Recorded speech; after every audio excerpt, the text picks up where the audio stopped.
diferencia de las acciones implementadas en otros países ante la pandemia del nuevo coronavirus COVID-19, México siguió una receta propia que hasta el presidente Andrés Manuel López Obrador asegura que podrían exportarla a otras naciones como un modelo a seguir.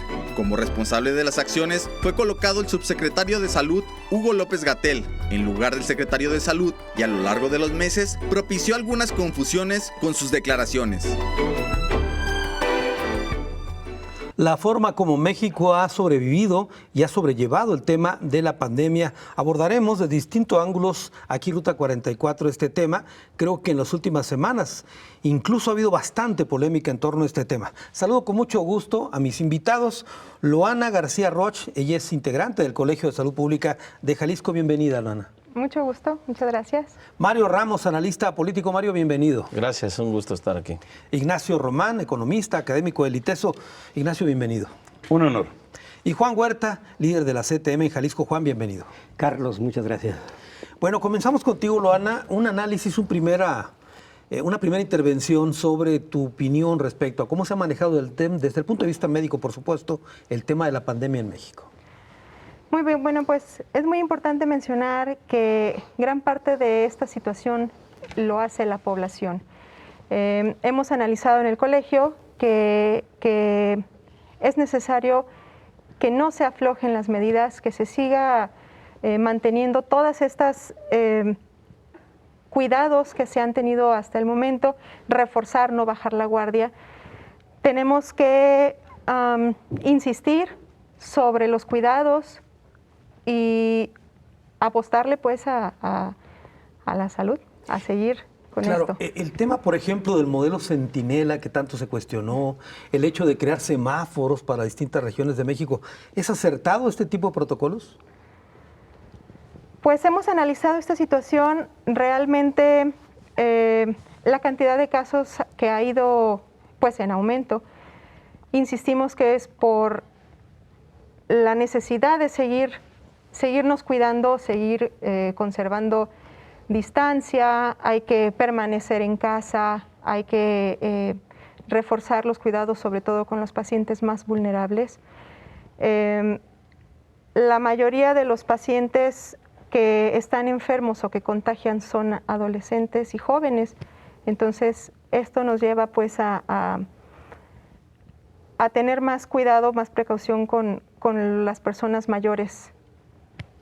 Claro, Mario, se le ha cuestionado un tanto al presidente, sobre todo su visión muy personal de México, en el sentido de no, digamos, seguir otros parámetros que han hecho otros países en el combate a la pandemia, sino aplicar la receta de alguna manera mexicana, y ha sido cuestionado al respecto. Sí, por supuesto, Carlos, y sabemos que a un gobernante lo podemos conocer más en momentos de crisis, ¿no? Esta crisis que nos ha llevado a todos a una situación inédita, nadie estaba preparado. Sin embargo, ahí es donde los verdaderos líderes, ¿no? Los estadistas, como asumen esta y como enfrentan esta crisis, es en donde los conocemos. Creemos, en mi punto de vista, que el presidente ha tenido un desempeño errático, confuso, ¿no? Incluso que poco ha ayudado, poco ha abonado a la solución. Ya abundaremos más adelante, el uso del cubrebocas, ¿no? Las medidas tan retardadas que ha tomado, ¿no? Para enfrentar esta crisis, y sobre todo él, que es un experto comunicador, ¿no? Y que todas las mañanas sale en sus conferencias matutinas, tenía un espacio importante, ideal para comunicar, ¿no? A las y los mexicanos, pero cuando él asume una postura distinta, contraria incluso a lo que los países más avanzados, desarrollados en este tema enfrentaron, creo que sí ha tenido un desempeño que incluso hasta las encuestas y la percepción de la gente le ha descalificado un poco. Uno de estos episodios fue, por ejemplo, el uso del cubrebocas, ¿no? Por supuesto. Que el presidente incluso combinaba a la gente a salir, a darse abrazos, etcétera. Esto fue al principio, pues. Claro, incluso hay una declaración en la que él menciona que no había evidencia científica. Esto ya estaba probado que era la medida o es la medida que de momento nos puede proteger más, él lo minimizó y bueno, ahí yo creo que en gran medida entendemos por qué ha evolucionado también la situación en nuestro país de esta manera. Claro. Ignacio Román, otros países inyectaron inmediatamente recursos para mantener a flote la economía. Estamos hablando de cientos de millones de dólares que fueron invertidos, pero México no se quiso destinar recursos para la planta productiva. Sí, bueno, se dice que la mula no era arisca, sino que la hicieron a palos, ¿no?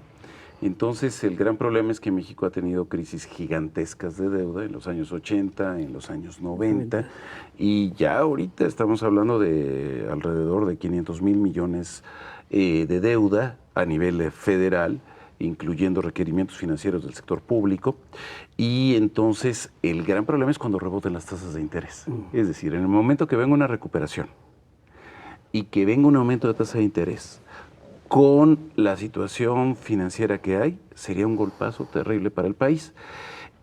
Pero sí creo que de cualquier manera se debió de haber procurado obtener mejores y mayores ingresos para México.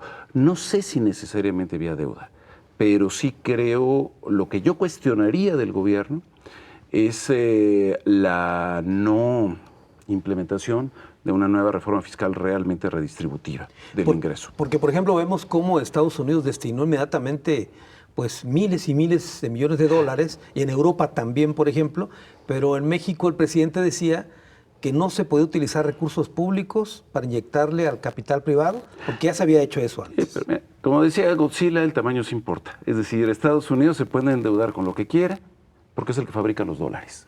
Y desde el 71 no tiene respaldo en nada. En Europa, pues finalmente la potencia económica que tienen, pues es muy diferente a la posibilidad que tiene México. En el caso de México, a mí me parece que si bien pudo haber habido cierto recurso de deuda, que sí lo hay. El acuerdo del Consejo Mexicano de Negocios con el Banco Interamericano de Desarrollo es una inyección masiva de fondos a las grandes empresas encadenadas justamente con las exportadoras.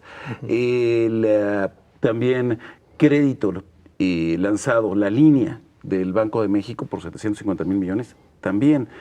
El gobierno de López Obrador también, el lanzamiento de estos créditos de 25,000 pesos, pero hablando de 1,000,000 de créditos, finalmente para los micro, sí es muy importante.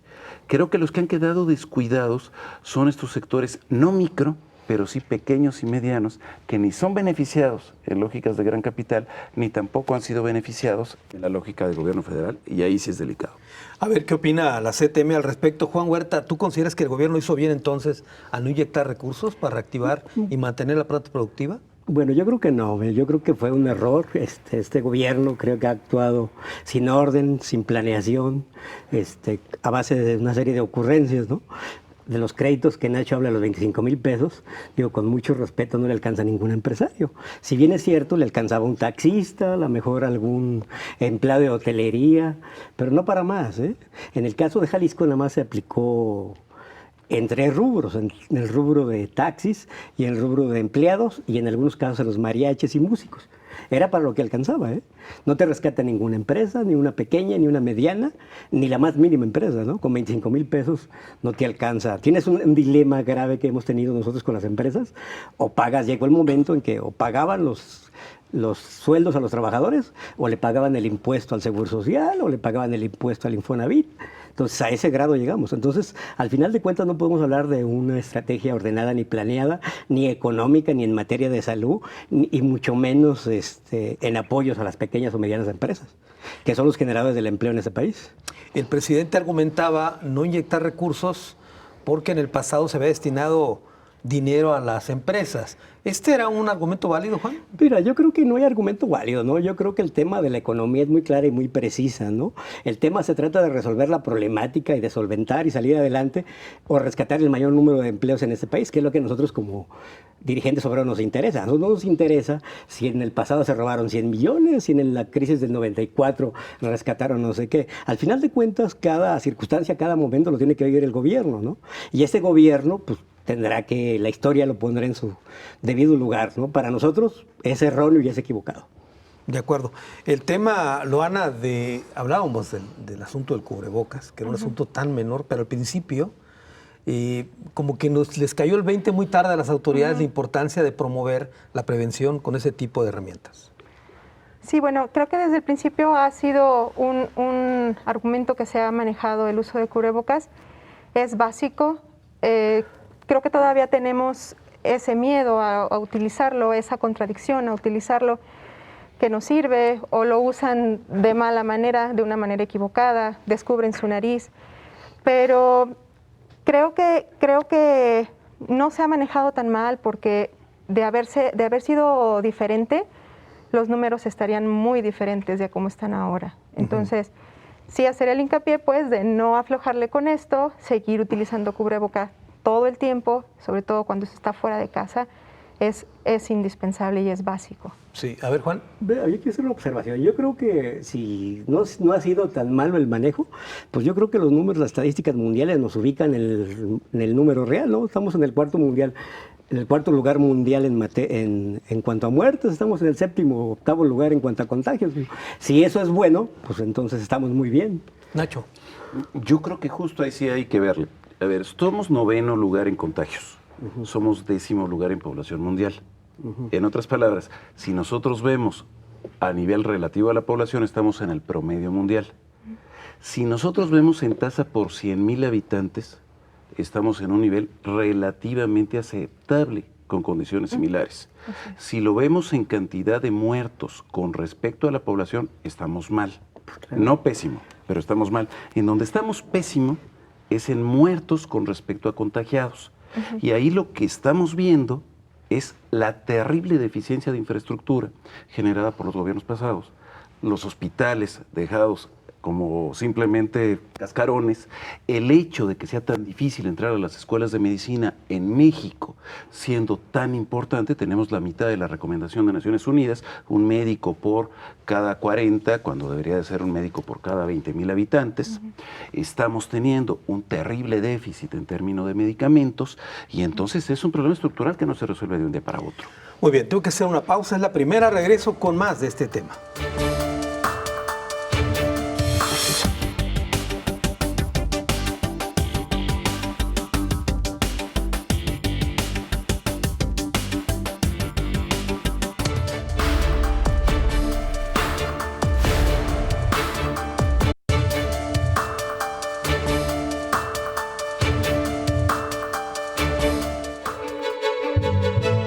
México decidió recurrir a la fórmula Centinela para monitorear la presencia del nuevo coronavirus en el país, lo que fue motivo de gran controversia. En lugar de aplicar miles de pruebas diariamente como lo hicieron otras naciones o como recomienda la Organización Mundial de la Salud, en nuestro país, como el citado método, se aplicaban pruebas aleatorias para reconocer la dinámica de la enfermedad. Sin embargo, especialistas advirtieron que la fórmula Centinela no funcionaba cuando se trataba de una epidemia. El manejo de la pandemia en México es el tema que abordamos hoy aquí en Ruta 44. Mario Ramos, hace un momento hablabas de algunos tiros equivocados de parte del gobierno con las primeras, digamos, mensajes públicamente que hizo el presidente. ¿Qué otras cosas percibes en el manejo de la pandemia? Además de la contradicción, sin duda hay de fondo un manejo político de todas partes, de todos los actores, ¿no?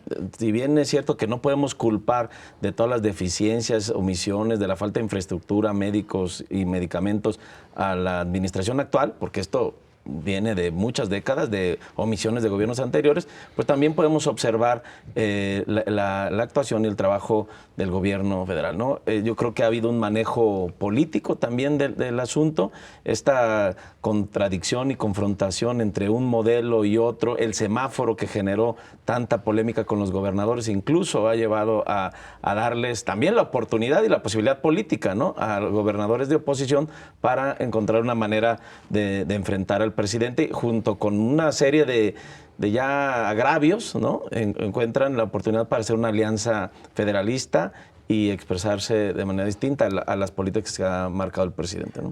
Me llama la atención cómo se habla a veces de la falta de infraestructura heredada de otras administraciones, lo cual es cierto, pero si le sumamos también que iniciando esta administración desarticula, por ejemplo, el Seguro Popular para crear otro instituto que todavía no acaba de aterrizarse, supongo que también esto complicó. Por supuesto, ¿no? Y vamos, se han tomado al inicio de esta administración algunas decisiones, eliminando programas, generando algunos otros sin reglas de operación, y el tema del seguro popular, sin duda, un tema sumamente delicado para nuestro país, pues hemos visto un gobierno errático, ¿no? ¿Tú no estás de acuerdo, Nacho? A ver. Híjole, a ver, hay cosas que creo que no se están haciendo bien de parte del gobierno federal. Estoy de acuerdo. ¿Cómo cuál? Pero creo que lo del cubrebocas es un ejemplo, y creo que el no buscar mecanismos de financiamiento alternativo fuertes es el principal problema que hay en términos distributivos. Yo creo que ahí hay un punto. Pero también hay muchos elementos de crítica en donde efectivamente no estoy de acuerdo. La doctora me dirá si no es así. El Seguro Popular nunca llegó a cubrir más de 15% del padrón de enfermedades de la Organización Mundial de la Salud. La posibilidad de cobertura era baja.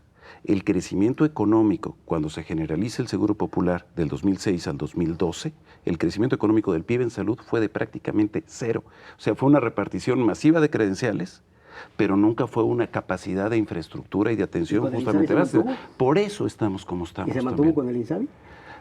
A ver, con el INSABI lo que se El está haciendo es 15%, decir... un 15%, estamos hablando que es un 15%. A ¿El ver, INSABI cuánto mantuvo en Mi materia? interés no es defender al PG a toda costa. No estamos defendiendo. Pero mi no se trata de interés es defender analizar. nada. Sí. Y analizar es poder ver efectivamente que esto que estamos viviendo es el resultado de estrategias atroces, efectivamente, de muchas décadas.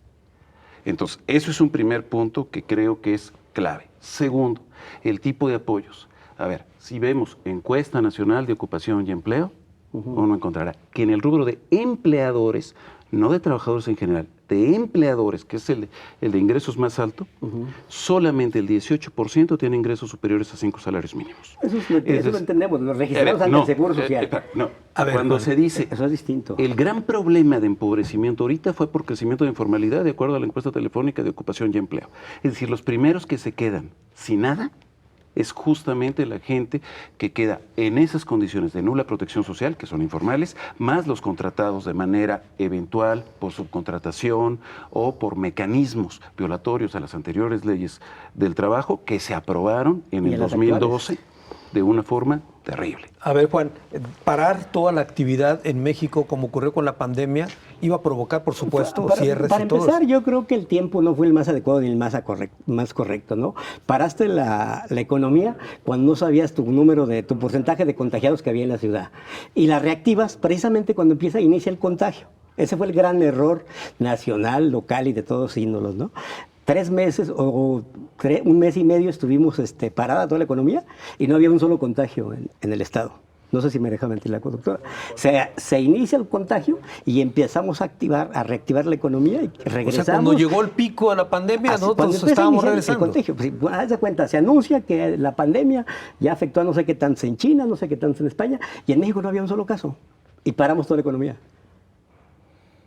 Entonces, pues, bueno, se volvieron insolventes muchas de las pequeñas y medianas empresas que tenemos, porque son las más afectadas. Generalmente las grandes no tienen ningún problema de economía. El tema de la informalidad y la formalidad que hablan Nacho, estamos hablando de 11 millones de trabajadores en el país que han dejado de trabajar. Hablamos de las estadísticas del Seguro Social de 1.200.000 empleados formales. Estamos hablando en Jalisco de 150, 200.000 formales y estamos hablando de 450 informales. Afortunadamente los informales son los que más rápido han regresado a trabajar porque tienen menos requerimientos. Pero en el caso de la formalidad es medio complicado y es grave. En el caso de los servicios, te lo digo, Carlos, que tenemos una mayoría en Vallarta, por ejemplo, el que quiere trabajar, trabaja con el carácter de informal, no percibe seguridad social, o quieres trabajar, dale de comer a tu familia, o no hay trabajo, escoge. A ver, doctora, ¿realmente la infraestructura en México y el sistema de salud estaba por los suelos para no poder atender esta contingencia, esta emergencia sanitaria? Creo que no ha estado por los suelos, sí hemos tenido con qué responder, sí se ha tenido que fortalecer esa parte de la infraestructura y del recurso humano para poder hacer frente a esta contingencia. Respecto a lo que decía, creo que se detuvo la economía cuando se tenía que detener antes de que hubiera más contagiados. Y el hecho de que se detuvo antes de que hubiera contagiados, se permaneció así. Se empezó a reactivar la economía, entonces empezamos a ver un gran número de contagiados. creo que se ha manejado de alguna manera no tan mal, porque si no, desde hace mucho tiempo nosotros hubiéramos tenido picos, bajas, picos, mesetas. Pues eso es lo que estamos ahorita, doctora. De alguna manera, A ver, Nacho. sí. A ver, quisiera poner 2, 3 ejemplos. A ver. Perú establece una lógica masiva de pruebas serológicas para poder aguantar lo más posible una lógica de reactivación. ¿Qué ocurre? Que las pruebas serológicas, las más baratas, por un enorme margen de error que tienen esas pruebas, grave. provocó que Perú se colocara en los primeros lugares mundiales, mucho más que México, en términos de contagio. Entonces, estrategia fallida, el decir, como se decía en el corte, generalizar pruebas para todo el mundo. No funcionó. Segundo caso, también fracasado, Argentina. Aguantó lo más que pudo justamente la reactivación de una manera masiva, con un empobrecimiento peor que el de México. Y en cuanto viene el decir ya no aguantamos más y hay que reactivar, la cantidad de casos rebasa el de México de manera brutal. Entonces, a ver, creo que es ahí donde hay que compararse, en ese término de tasas de crecimiento. Epidemiológicamente estoy viendo, a partir de las informaciones tanto de OMS como de la Johns Hopkins, que la estrategia de México epidemiológica está bien, pero sí, en un contexto de infraestructura médica paupérrimo. Entonces, sí tenemos esos dos elementos. Y económicamente, sí hay una muy fuerte caída de la producción. Hay que ver qué tanto esa caída de la producción se está correspondiendo con un incremento en la concentración del ingreso y qué tanto no. Y creo que es ahí donde viene un punto muy importante. Hace un momento, Mario, Nacho hablaba digamos, de población que tiene México y lo comparaba con otros países más o menos de la misma población. Pero, por ejemplo, en el caso de la tasa de letalidad, México tiene 10.2% de tasa de letalidad. 10.2%. Y la India tiene 3.25%. Y la India tiene 1.000 millones de habitantes. 1.400. 1.400 millones de habitantes. No tengo el dato, la doctora o a lo mejor Nacho lo tendrán, pero sabemos que nuestro país también encabeza las estadísticas de obesidad, ¿no? de diabetes, de hipertensión. Entonces, tenemos más letalidad porque sí tenemos una población enferma crónica, ¿no? De estas enfermedades que ya sabemos que son letales para este virus, ¿no? Yo creo que ahí hay tal vez una explicación. Sí se ha cuestionado, las camas siguen vacías, ¿no? No se han utilizado. Bueno, también habla de la enfermedad y de la singularidad de nuestra población, ¿no? Claro. Muy bien. Juan Huerta. Doctor, a ver, una pregunta yo. En materia de infraestructura médica, entre pública y privada, ¿no ha sido suficiente para contener o para mantener la pandemia?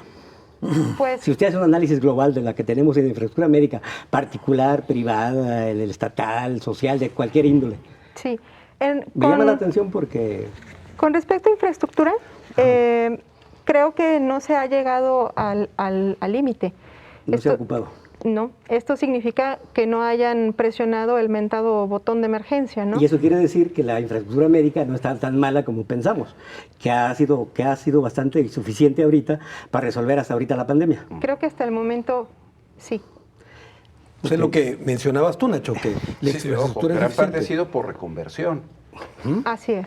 Es decir, Si no se hubiera hecho la si reconversión, estamos hablando no de tendríamos- reconversión, Pero la reconversión, ¿en qué sentido? A ver, ¿cuánto dan ¿tienes el porcentaje de reconversión de hospitales, por ejemplo? En cuanto a número, no. O de Pero, escuelas sea lo que sea, hospitales. el hecho de que haya gente que se tenía que atender de otra serie de padecimientos que no se haya podido atender suficientemente por la necesidad de reconversión, sí habla de una afectación. Y no es cuestión solo de camas. No estamos De hablando nuevo, de camas, estamos hablando de insisto. infraestructura médica. A ver, Es todo el lo núcleo. fundamental Sí. Es todo el es núcleo. la cantidad de profesionales que exista. Puede haber las camas y puede haber los equipos. Si no hay quien los pueda manejar y atender, estamos amolados. Por eso, Cuando estamos teniendo, una cantidad de médicos por cada 10,000 habitantes, de la mitad de lo que deberíamos tener, y de enfermeras aún menos, eso es criminal.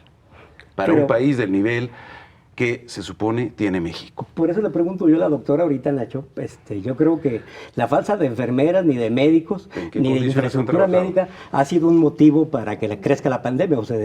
¿O sí, doctora? A lo mejor estoy equivocado. ¿La falta de médicos? ¿Faltan médicos? ¿Faltan médicas, faltas enfermeras para resolver la crisis de la pandemia ahorita?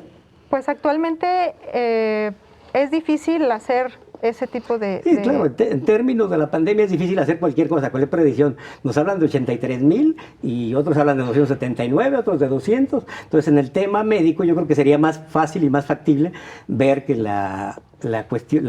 Sí, yo creo que lo que observamos ahorita es que no ha colapsado. No ha colapsado, Es interesante exactamente. lo que dice Nacho, que Exacto. tal vez otros padecimientos, otras enfermedades, a lo mejor se han dejado de atender o no se han atendido Sí, de la el caso, manera. por ejemplo, el caso del Seguro adecuada. Social aquí en Jalisco. Atiende 100% COVID. Desatiende cáncer, desatiende todo lo demás. La gente se está muriendo de otra cosa menos de COVID. Muy bien, tengo que hacer otra pausa. Regreso con más de este tema.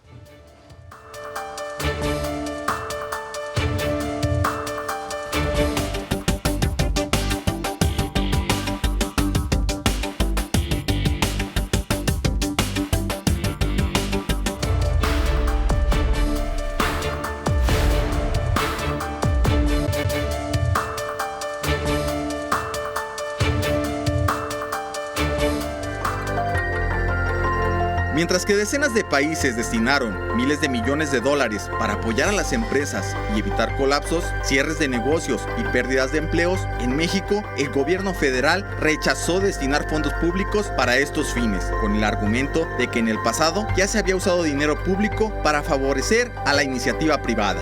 La administración de López Obrador prefirió mantener apoyos directos a las personas y en programas sociales, en lugar de apoyar a empresas o exentar impuestos. El manejo de la pandemia en México, el tema que abordamos en esta ocasión aquí en Ruta 44. Doctora Loana García, el tema de las vacunas que México se ha estado previniendo para, digamos, ser de los primeros países que se les dote de estas vacunas, ya se han hecho, pues de alguna manera, acuerdos para prepagar vacunas, etcétera, ¿no? Sí, bueno, pues en el análisis que hemos realizado en el Colegio de Salud Pública esperamos que pronto se dé esta situación.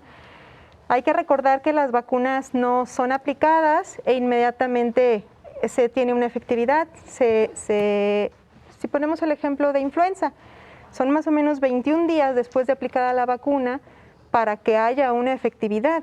Entonces, si nosotros pensamos en que esta vacuna llegue aproximadamente a mediados del próximo año, por decirlo así, pues tendríamos que estarnos esperando un mesecito más para poder decir que la persona que se aplicó la vacuna va a tener una inmunidad. Y esto es con todas las vacunas. Sí, pero por lo pronto no hay vacuna.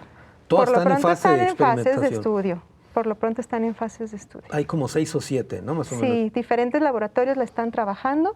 Hasta ahorita, pues nada en concreto, todo sigue en estudio. De acuerdo. Hace un momento, Mario, hablabas del manejo político que se ha dado al tema de la pandemia. Un ejemplo de ello, por ejemplo, fue la desaparición de fideicomisos, adquirir una sola bolsa para, el argumento es destinarlo al sector salud. Sí, bueno, creo que también las autoridades han aprovechado esta crisis, esta pandemia, para tomar otras decisiones. Aquí también tuvimos una lamentable propuesta, iniciativa de reforma electoral que reducía el tiempo de campaña y posponerlo bajo la idea de la pandemia. Yo creo que también en esto, en la lógica de aprovechar la coyuntura, esta desaparición, extinción de 109 fideicomisos, creo que, a ver, podemos estar de acuerdo en que algunos seguro tal vez, o todos, tenían malversación o se habían manejado de manera pues distinta a los objetivos que tendrían que perseguir, o que hay corrupción. Sin embargo, yo creo que la solución era revisar, auditar y verificar, porque ahora también, aunque se menciona que se va a garantizar que estos recursos lleguen a lo que estaba proyectado, pues al final va a haber un manejo centralizado, discrecional, probablemente desde la Secretaría de Hacienda, ¿no? Entonces este fondo, estas bolsas, estarán ahí. Digo, esperemos Y se dice que esta gran bolsa va para el sector salud, bueno, para atender el tema de la pandemia. No creo que no todos los montos, ¿no? Porque se menciona que no se va a afectar a ninguno de los rubros. Está el Fondo Metropolitano, el de desastres, o sea, hay muchos fondos, ciencia y tecnología, se promete que va a haber. Pero sí ponen ahí un apartado justo en el que, entre esta coyuntura, estos recursos podrían ser utilizados, ¿no? O reorientados para atender el tema de la pandemia, ¿no? De acuerdo. Sí, a ver, un fideicomiso es un monto con el que contribuyen uno o varios entes que se lo otorgan a un tercero para que lo administre en favor de un objetivo determinado.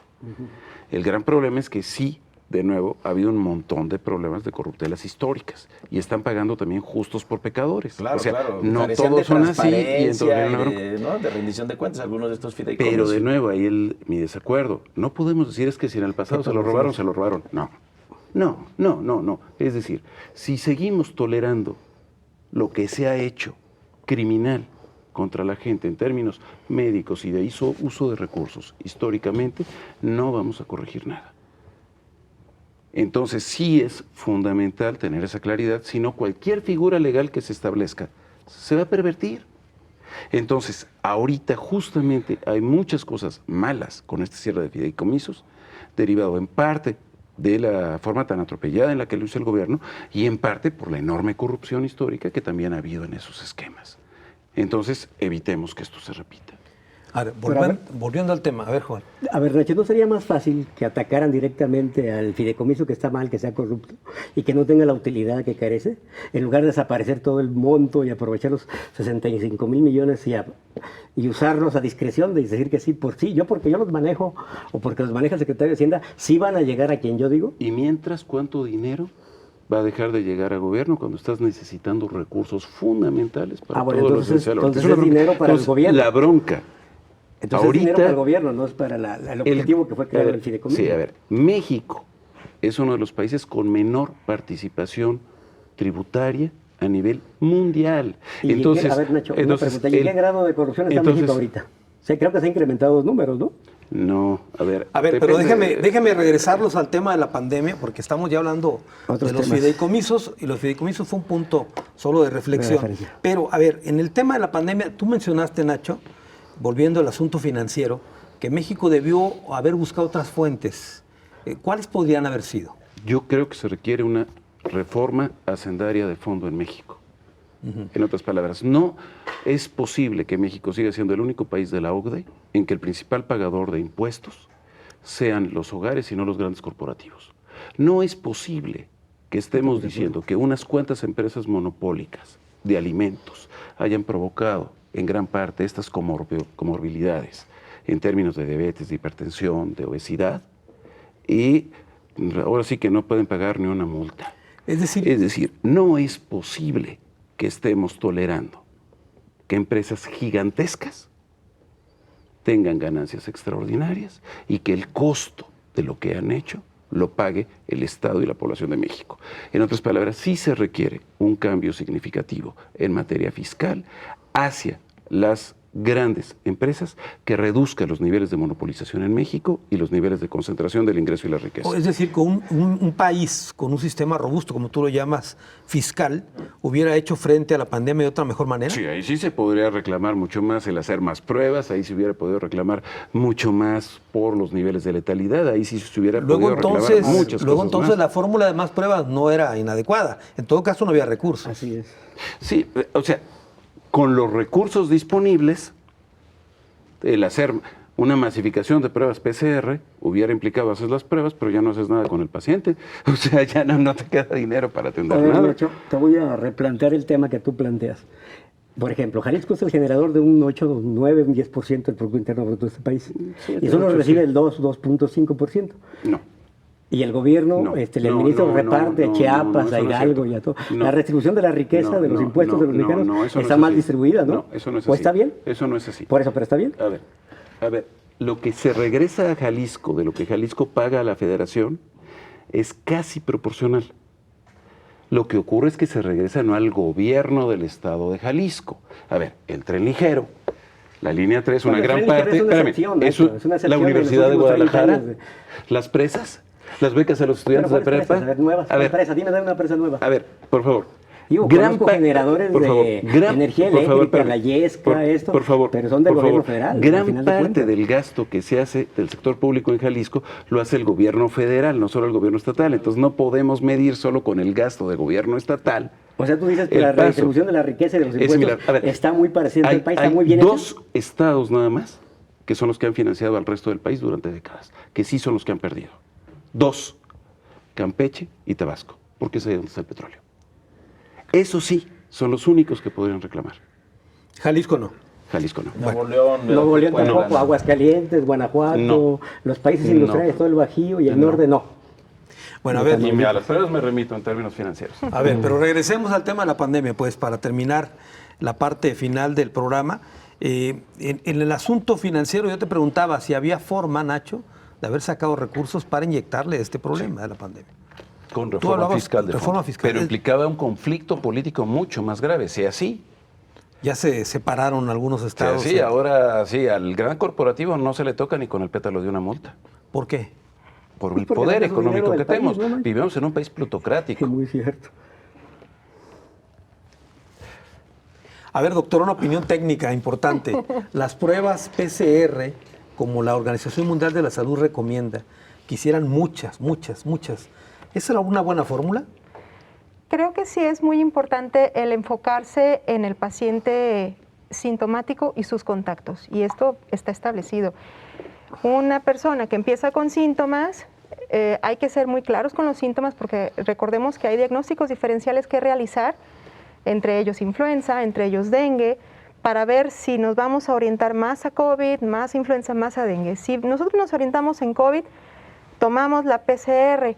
Si nos da positivo, sí tendría que analizarse muy bien sus contactos, tendrían que ser muy bien analizados, porque creo que lo más peligroso son los positivos asintomáticos, Sí, porque eso es andan por todos lados y se contagian y Contagiando contagian y gente. contagian. Entonces, sí creo que es muy importante el análisis de los contactos. Sí. O sea, más pruebas sí es importante, lo que le pregunté. Más pruebas es importante. De acuerdo. A ver, Mario, por ejemplo, hace un momento Nacho insistió, y lo mencionaron en varias ocasiones, el hecho de que otros gobiernos anteriores, tú mismo lo dijiste, provocaron ciertas circunstancias en México, obesidad, problemas de deficiente atención médica que derivaron en problemas de salud más graves y que ahora son las consecuencias de esta población más vulnerable para el coronavirus. Sin embargo, políticamente, ¿no fueron esas asimetrías manejadas en un discurso político lo que llevaron al poder al actual presidente? Ya sabía las actuales condiciones en que tomaba el país. Sí, por supuesto, y siempre habló el presidente actual de la marginación, ¿no? De este México tan desigual y donde ha habido algunas familias, alguna élite que se ha beneficiado, se ha favorecido política, económicamente, ¿no? Tenemos un país notoriamente marginado, pobre. Ahí están las cifras, ¿no? Del Coneval, que durante muchos años nos han dado cuenta que casi la mitad de los mexicanos viven en pobreza y un 10, un 12% en extrema pobreza.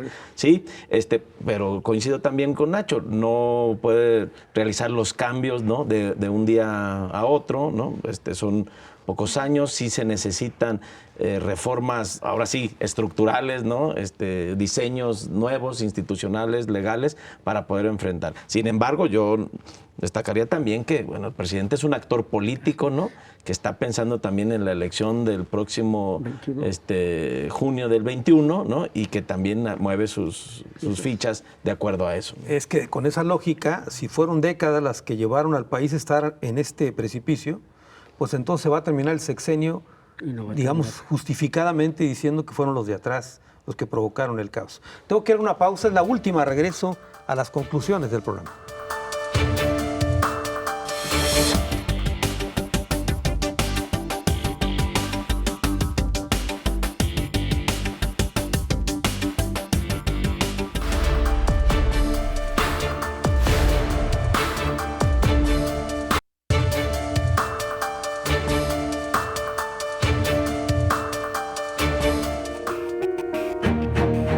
Uno de los aciertos reconocidos en México para hacer frente a la pandemia del COVID-19 fue la alianza inmediata realizada por la iniciativa privada para la conversión de hospitales que pudieran hacer frente a la emergencia sanitaria, de tal suerte que el sistema de salud en el país no fue colapsado como en otras naciones. Paralelamente a estas acciones, figura la capacitación de un ejército de trabajadores de la salud para hacer frente a la epidemia, una circunstancia para la que nadie estaba preparado.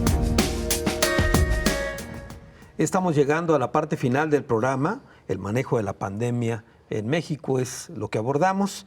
Vamos a las conclusiones. Comienzo contigo, Loana. Gracias.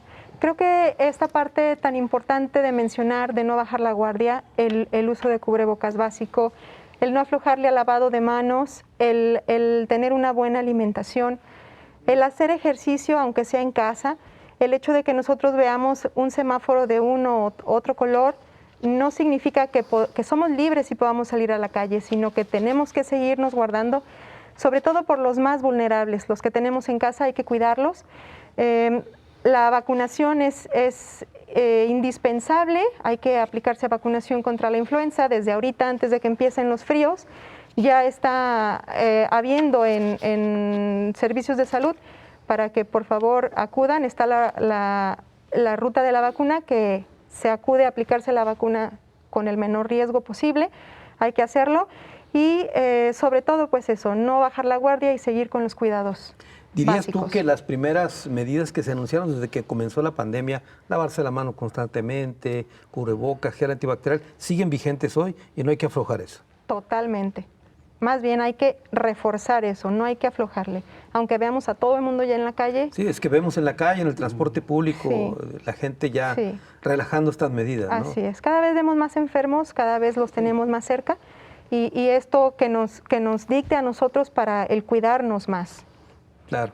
No ha permeado este tema de la cultura preventiva en esta pandemia, ¿no? Es difícil, así es. Muy bien. Mario Ramos, tus conclusiones. Sí, Carlos, pues decir que yo creo que no podemos mencionar que los gobiernos, cualquier partido político, cualquier federal, estatal, municipal, salen reprobados en esta pandemia. Yo creo que ningún gobierno estaba preparado, ni pudo haber estado preparado para esta situación. Sin embargo, creo, aunque hay omisiones y mencionábamos al inicio contradicciones, creo que al final salen aprobados y también las encuestas lo señalan, ¿no? El presidente de la República, no obstante haya tenido algún momento baja en la aprobación, lo han hecho de una manera en la que no tenemos al país colapsado. El gobierno del Estado, lo que ha hecho incluso aquí la Universidad de Guadalajara, o sea, se han tomado acciones, medidas que han permitido, pero yo me sumaría también a lo que dice la doctora, no obstante estamos en una situación no caótica, pero sí para no bajar la guardia, ¿no? Ahora, ¿son las encuestas, digamos, una buena forma de medir? La percepción.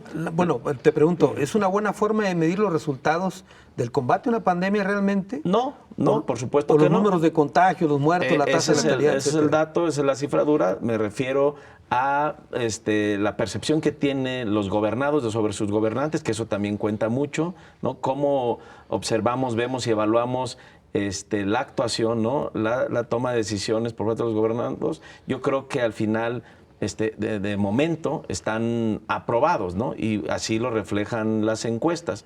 Hay, por supuesto, insatisfacción. La situación económica reclama otra serie de toma de decisiones por parte de las autoridades, pero de momento, la percepción de la gente, pues no es de una indignación total sobre los gobernantes de cualquier orden de gobierno. Y yo te preguntaba por, digamos, hechos como, por ejemplo, el del presidente de Estados Unidos, donde abiertamente fue pues el antihéroe en materia de prevención en el caso del coronavirus. En el caso de México no se ha llegado a ese extremo, pero pues también es necesario reforzar, como dice la doctora, pues más convocatorias a la prevención y predicar con el ejemplo también. Claro, sí. De hecho, vimos por momentos dos discursos desde el gobierno federal, ¿no? El presidente con un cierto desdén y veíamos a López-Gatell echando maromas, ¿no? Para mandar un mensaje de prevención y atención. Y bueno, pues también en el caso de Trump veremos a ver cómo le va a las próximas elecciones, ¿no? Así es, así va a ser. Ignacio Román, tus conclusiones. Gracias. Hay dos cosas que quisiera abordar ahorita al final que creo que sí están faltando mucho a nivel de gobierno y que sí son fundamentales. ¿Qué nos está demostrando esta crisis? Que no puede haber empleo para todos. ¿Qué nos está demostrando? Que el sector informal es esencial para que la gente pueda sobrevivir. ¿Qué es lo que estamos viendo? Que la gente está teniendo que salir masivamente a la calle porque si no, no come. En otras palabras, ahorita tendría que ser un momento clave y no lo están haciendo, creo, de ninguna fuerza que yo lo vea, un debate sobre seguro de desempleo real con costos, sobre todo para las grandes empresas, e ir replanteando la discusión sobre ingreso básico de inserción, sobre renta básica universal. Si no planteamos estas cosas, seguimos fragilizados y seguimos considerando que valemos por ser productivos, eficientes, competitivos y no por ser humanos. Y creo que lo fundamental es ser humano antes que ser productivo.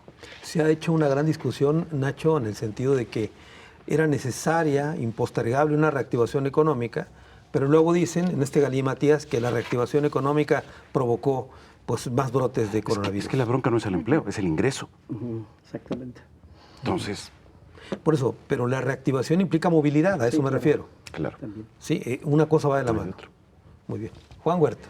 Bueno, contradiciendo un poco a Nacho, le voy a decir que desde hace 3 meses, de hecho, está por salir ya un seguro de desempleo que acordamos entre el sector empresarial y el sector obrero, en el caso de Jalisco. Una de las cosas que hicimos inicialmente y pusimos en la mesa del crédito de 5.200 millones tan nombrados, fue que el 5 al millar de todas las compras fuera destinado para un fideicomiso. Ese fideicomiso que estamos haciendo en el caso de Jalisco es para apoyar a las empresas en proporción, y el 25% se va a destinar precisamente para generar un seguro de desempleo. Y quiero decirte más, Carlos, al final de cuentas yo creo que los gobiernos no pueden estar cerrados ni negados a prestar ayuda a las pequeñas y medianas empresas. Una de las propuestas que hicimos en conjunto el sector obrero y el capital en Jalisco fue que el gobierno estatal generara un periodo de 1 año o de 6 meses para pagar impuestos, para pagar Infonavit, para pagar Seguro Social, mientras las empresas cuidaban la planta laboral. De ser posible y ser factible, no tuvimos ninguna respuesta, ni apoyo económico, ni el apoyo necesario y suficiente para lograr que en el caso de las empresas se les apoyara o se les diera un tiempo determinado para pagar. En el caso de Jalisco propusimos 2 cosas. Hicimos una petición de que a la gente se le ayudara porque no tiene recursos y que se le postergara o se le condonara el pago de la agua potable durante 1 año y el tema del agua de la Comisión Federal de Electricidad de la Luz, cuando menos el 50% otro año. Esas son las propuestas concretas que pusimos en la mesa y que no vemos tan desfasadas, ¿no? Que de alguna forma podían apoyar a la... ¿Quieres comentar algo, Nacho? Y básicamente, a ver, el gran problema con seguro de desempleo es que para que sea seguro, tiene que ser una reforma legal y una reforma de carácter nacional, porque dependemos de una ley federal del trabajo. Bueno, entonces, ahí hay un punto, no es solamente, digamos, el decir 3.600 pesos durante 3 meses, no, es decir, a ver, ¿cómo generamos un esquema en la que se asegure el valor del ser humano más allá de decir, tengo la lana para comer hoy? Bueno, a ver. En la lógica de mercado. Yo creo que eso es lo fundamental y va mucho más allá. O sea, más allá de un convenio, un acuerdo de buena voluntad, es ponerlo en la ley. Eso sería seguro de desempleo. Déjame decirte, Carlos y Román, que lo que estamos haciendo lo estamos poniendo en la ley del Estado de Jalisco. No lo ponemos en la ley federal porque no contamos con el apoyo del gobierno federal. Pero estamos trasladando, aparte del crédito. Déjame decirte, bueno, pues siempre llega un momento, llega un tiempo, ¿no? De hacerlo, y ese es el tiempo correcto y adecuado. Lo estamos proponiendo para que en todas las compras de gobierno del Estado, el 5 al millar se destine a este fideicomiso. Esperemos lograrlo, es un tema que ya estamos por meter al Congreso, estamos en fase, Javier Orendain y tu servidor estamos trabajando yo por el sector obrero, Javier por el sector empresarial, con la gente de gobierno del Estado y con el diputado Héctor Pizano, estamos avanzando mucho en este esquema, ojalá y lo logremos. Ahora, entiendo que estas medidas que comenta Juan, pues tienen que ver, insisto, en el tema de la pandemia, en una crisis que estamos viviendo ahorita, y es una respuesta coyuntural a un problema. Así es, circunstancial si quieres. De acuerdo, pero un seguro de desempleo implica ir a la estructura, como ocurre en cualquier país de la OCDE, como ocurre en la mayor parte de América Latina y como no ocurre aquí. Te voy a poner un tema. ¿Cuánto crees que represente el 5 al millar al año más o menos de todas las compras del gobierno del Estado? Estamos hablando de 800 millones de pesos. Sí. Que si los ahorramos y los generamos en 10 años, bueno, tenemos 8 mejor millones. poner el impuesto Tobin 0.5% sobre todas las transacciones especulativas. Es decir, en eso puede haber 10.000 Bueno, puede hacer una variación, pero nosotros no tenemos el control, yo ni soy bancario, ni tengo control con el centro bancario, para generar la especulación y mucho menos, ¿no? Si te digo, no, oye, pues me dan el 10% de todas las fugas de capital del país, pues estamos hablando de realidades, Nacho, ¿no? Vamos hablando de cosas tangibles, tangibles y concretas, ¿no? Que es lo más sano. ¿O no crees? Pues la historia hay que cambiarla, ¿no? ¿Quieres comentar algo, Mario? Tenemos un minuto todavía. Está bien. ¿Sí? Gracias. Juan, un minuto para concluir. Gracias. Ya, ¿Sí? Sí, ya concluimos con el tema. Perfecto. Bueno, pues se armó el debate al final con el tema del seguro de desempleo. Aunque entiendo, insisto, que es un asunto, una respuesta, vamos, y tendría que ser reformas de ley para poder que tuviera vigencia más allá de la simple pandemia, ¿no? Claro. Es correcto. ¿Qué es la idea? Bueno, muy bien. Luana García, muchas gracias por haber estado en el Gracias. programa. Gracias a Mario, ustedes. muchas gracias. Gracias. Y Nacho, muchas gracias. Un gusto, como siempre. Juan, muchas gracias. Carlos, Y me quedo como un siempre placer. con un minuto por una reflexión final. En alguna ocasión, cuando entrevisté a Manuel de Jesús Cloutier del Rincón, mejor conocido como Maquillo, me dijo que el problema en este país es que México se ve siempre con una visión maniqueísta. Y me dijo a mí que la vida no era como una película de cowboys, donde los indios eran los malos y los cowboys eran los buenos. Había indios buenos y cowboys malos. Y el problema de México es que sus problemas se ven siempre con maniqueísmo y no es posible blanco o negro. Es evidente que en el manejo de la pandemia en el gobierno federal se han cometido errores por omisiones, por malas estrategias de comunicación, etc. Pero también ha habido aciertos. Y el problema es que la percepción, como decía Mario, la toma uno dependiendo de afectos, simpatías o incluso enconos. Y la realidad, ahí está. El problema que estamos viviendo los mexicanos requeriría unidad, no adversarios, para que todos nos sumemos en este gran reto que es contener esta emergencia sanitaria del COVID-19. Hasta la próxima.